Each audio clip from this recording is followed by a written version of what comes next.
There's one gadget the whole world comes to respect. I was a sports car freak in those days, so I got rid of a lot of my inhibitions when it came to redesigning the Aston Martin. When we came to do Goldfinger, there was a debate on what car to use, whether it should be the Bentley. Where's my Bentley?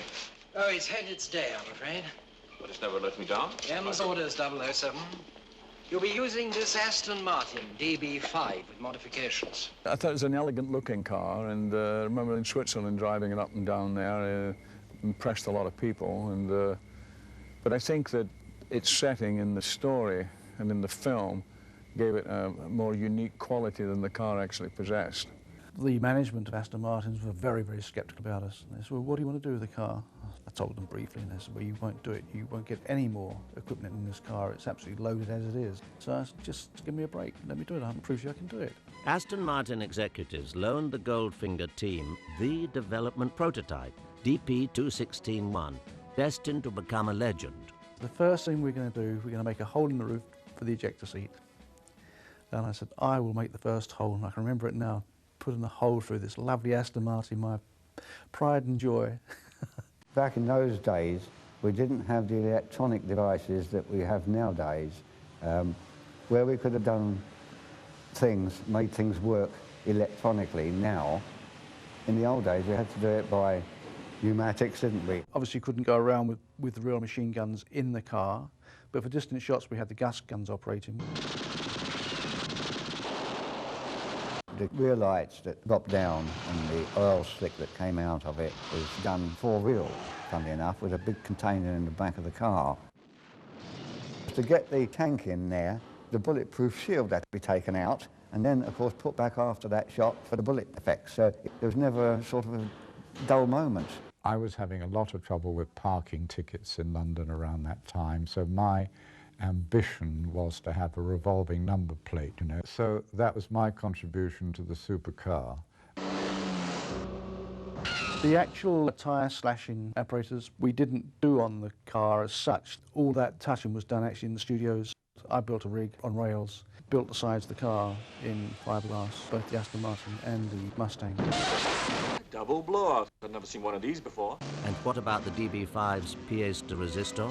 I went home and I got a telephone call saying, would I go back to the studios next day? And I thought, oh, good, I got an extra bit in the film. And when I got there, they gave me this bit about the ejector seat. If you take the top off, you'll find a little red button. Whatever you do, don't touch it. Now, why not? Because you'll release this section of the roof and engage and fire the passenger ejector seat. Whoosh. Ejector seat? You're joking. And, of course, it gave me the chance of producing, I suppose, one of the most famous lines. I never joke about my work, 007. The chassis would have taken a proper ejector seat, and the guy next, the driver, would have got burnt anyhow. So I used compressed air on that in a lightweight dummy. The whole thing works. I mean, it's just, it's a dream. It's your dream. Wouldn't it be fun to have a car like that? All this gadgetry was created and installed in just 6 weeks. Other equipment was built into the car, but never used in the finished film, like front and rear overriders, good for ramming enemy vehicles. Bond's secret arsenal also included a weapons tray located underneath the driver's seat, a nail chamber that could spit out nasty triple-spike clusters, and a radio telephone hidden inside the driver's door paneling. As if Golden Girls and Pussy Galore are not exotic enough, Goldfinger also gives Tom Carlyle and his marketing team a publicist's dream, the now famous Aston Martin DB5. Well, we have an Aston Martin car that has a few sort of idiosyncrasies which a potential enemy would find interesting. And there's also a pilot's ejector seat for the fellow traveller. Just puts them out through the roof at somewhat hurried speed. Look, a couple of other little things, but it's much better one doesn't disclose them because they'll lose their flavour.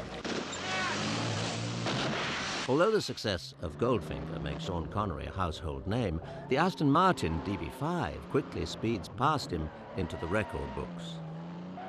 No other vehicle in the history of entertainment so captivates the public mind. Still popular at auto shows, Bond's lethal vehicle spawns an entire cottage industry of products. In 1965, Corgi Toys releases their first replica of the car, and it sells a phenomenal 2 million units worldwide. Corgi made a golden car. The golden Bond car, which had the ejector seat and all the gadgets, everything worked. They made a miniature Aston Martin for Prince Charles. I remember seeing photographs of it. It was a complete, absolute replica of the Bond car. Various versions of the car are produced over the next 30 years. Corgi coats this 1994 edition of the DB5 in 14-karat gold. Only 7,500 of these special anniversary cars are manufactured, and their value continues to soar. Any wonder that James Bond's Aston Martin DB5 earns the title the most famous car in the world? This is the Aston Martin DB5 used in the 1995 Bond thriller GoldenEye, in action at the same Pinewood studio locations used in Goldfinger.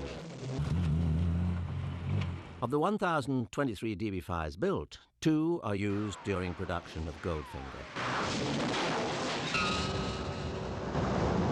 Producers outfit another 2 with gadgets for publicity purposes. All 4 are now privately owned and valued in excess of $250,000 each. The DB5 gets the occasional critique from an eagle-eyed fan. And you'd get a letter addressed to the director, Pinewood Studios, England. Dear sir, I saw Goldfinger. When James Bond and the Aston Martin leaves Switzerland, the back tires are Pirelli CXs XY, but when he arrives at the petrol station, they're Dunlop 402s. Yours sincerely, Roger Brown, age 9. I worried about this because, and then I came up with an answer, which I thought was quite cute. I wrote, Dear Roger, well done. You spotted one of our 6 deliberate mistakes, and if you can spot the other 5, you're invited to Pinewood to have lunch with James Bond. And I like to think that he and his friends went about 10 more times to see the picture. But I think the most frightening experience I had with the car was that at Her Majesty's 40th anniversary, there was an enormous show put on at Earl's Court, and I had to drive it past the Queen. Well, I don't think this car had been driven for years, because in a sort of the practice run, it's kept stalling. And I thought, my God, I know what's going to happen. It's going to stall right in front of the Queen. Half the audience would expect me to get out and tinker with it and put it right. I was working at a desk, and Bond comes in, and I got up to greet him. And Guy said, no, no, no, no, you don't take any notice of this man, you don't like him. And I thought, well, but this is Bond, this is James Bond, and I'm just an ordinary civil servant. I must admire him like everybody else does. And he says, no, no, no, no, of course you don't. He doesn't treat your gadgets with any respect at all. Morning, Q. Morning, 007. This way, please. We are busy this morning. And what's really amusing, actually, is that there must be 50 around the world claiming to be the one, and people keep paying to see it.